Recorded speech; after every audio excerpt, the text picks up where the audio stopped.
Villain, obstacle, NH10। NH10 का जो villain जो है वो एक सोच का शिकार है। वो उसे बचपन से जो सीख दी है उसका शिकार है। He is a created villain. वो संस्कारों का शिकार है। फिर वो संस्कार उसकी मां ने ही क्यों ना दिए हो या वो समाज ने क्यों ना दिए हो, वो उसे जो सिखाया गया है कि घर की इज्जत औरत के हाथ होती है और उसका रखवाला मर्द होता है।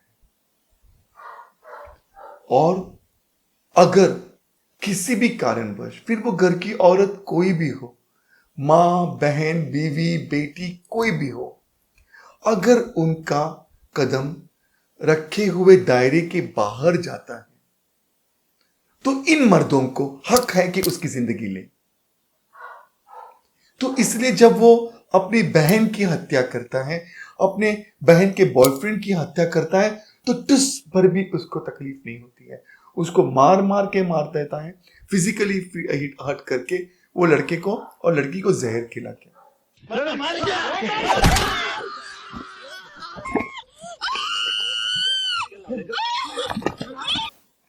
एक हल्की सी सेंसिटिविटी बरतता है अपनी बहन के साथ, पर जान लेता है।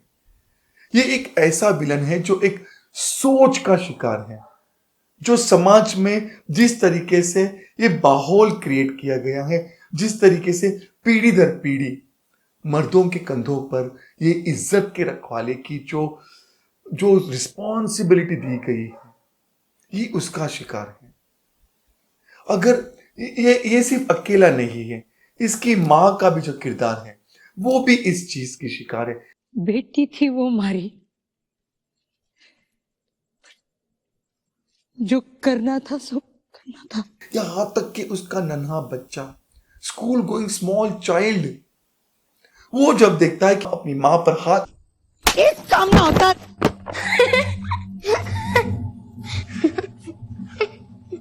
उठाता है तो उसे हंसी आती है, खुश हो जाता है। वो उसकी तैयारी में दिख रहा है। ये बहुत डेंजर है, क्योंकि ये मानने को तैयार नहीं, क्योंकि ये जानते ही नहीं कि ये गलत है। ऑनर किलिंग ये अपनी जिम्मेदारी समझते हैं। ये समझते हैं कि जो हमने तय किया है, जो पूर्वजों ने तय किया है, वही सही है। एंड विद टाइम ये चेंज नहीं हो सकता, इसमें रत्ती भर भी बदलाव नहीं आ सकता। बहुत डिफिकल्ट है इस तरीके की सोच को चेंज करना, क्योंकि जो जानते ही नहीं कि वो गलत है या वो किसी और के साथ गलत कर रहे हैं। मैं रविंद्र सूर्यवंशी ऐसे ही अलग अलग जॉनरा के फिल्म के विलन्स, ऑब्स्टिकल्स के बारे में आपको बताता रहूंगा, ताकि आपको भी एक क्लैरिटी मिल जाए कि किस तरीके से आइडिया से फिल्म मेकिंग के रास्ते पर जब हमें क्लैरिटी आती है कि एग्जैक्ट ऑब्स्टिकल क्या है, एग्जैक्ट विलन कौन है, उसका नेचर क्या है, उसकी सोच क्या है, तब आप अपनी कहानी उस तरीके से लिख सकते हैं। आप उसके इर्द गिर्द उस तरीके के कैरेक्टर्स पिरो सकते हैं। यकीन मानिए ये बहुत बड़ा विलन है। ये जो थिंकिंग है, ये बहुत बड़ा विलन है। मेरे रविंद्र सूर्यवंशी, मेरे साथ जुड़े रहिएगा। Villain, obstacle, Gangubai Kathiawadi. Prostitution का जो एक रैकेट है, प्रोस्टिट्यूशन का जो एक धंधा है, जहां पर इनोसेंट सी लड़कियों को फंसाया जाता है और इस ट्रेड में धकेला जाता है और उन्हें जीवन भर इस ट्रेड में रखा जाता है, उनसे उनके सारे हक छीन लिए जाते हैं। इस प्रोस्टिट्यूशन से भी बड़ा विलन है ये समाज। ये समाज जिसको इन औरतों की, इन लड़कियों की जरूरत है, जिन्हें अपने पार्टनर के अलावा बाहर जाने की जरूरत है, बाहर जाने का शौक है। ये समाज जो इतना बड़ा विलन है इस फिल्म में कि इन औरतों को अपने पास बैठने की इजाजत नहीं देता, लेटने की इजाजत देता है अंधेरे में, पर उनके बच्चों को शिक्षा का हक नहीं दे रहा है। इस स्कूल में आपके बच्चों को एडमिशन नहीं मिल सकती। कोठे से हुए तो क्या हुआ, शिक्षा का हक है इन्हें। इनको झुलस झुलस कर वही वही सड़ा गला, वही मरे वही जिए, ये इनके साथ में उन्होंने एक अजीब सा इनको एक बाउंड्री बना के रखा है।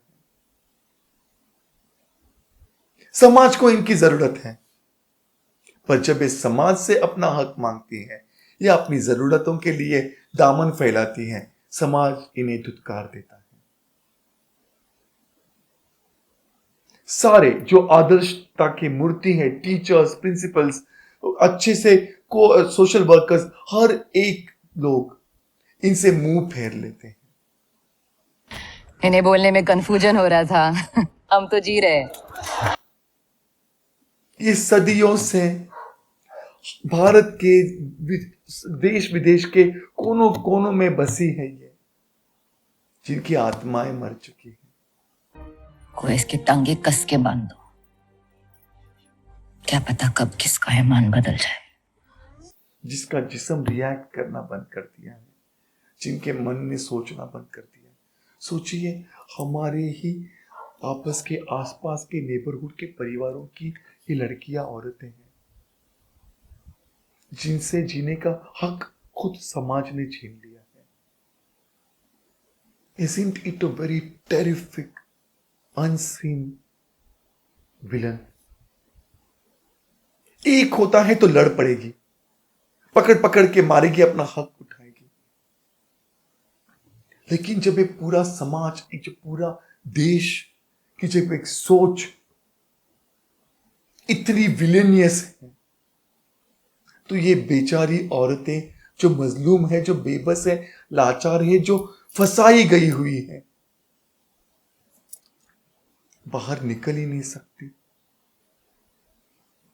वहीं पे वही दम तोड़ देती है।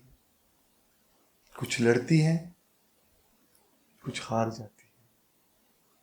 मैं रविंद्र सूर्यवंशी ऐसे ही अलग अलग टाइप के विलेंस, ऑब्स्टिकल्स के बारे में आपके साथ डिस्कस करूंगा, आपको बताया करूंगा, ताकि आपको भी एक क्लैरिटी मिल जाए कि विलेंस किस टाइप के, किस लेवल के और किस तरीके के होते हैं। डायरेक्ट दिखते हैं और जो दिखते नहीं, ताकि हमारा आइडिया से फिल्म मेकिंग का सफर और आसान हो जाए। मेरे साथ जुड़े रहिएगा। Thank you.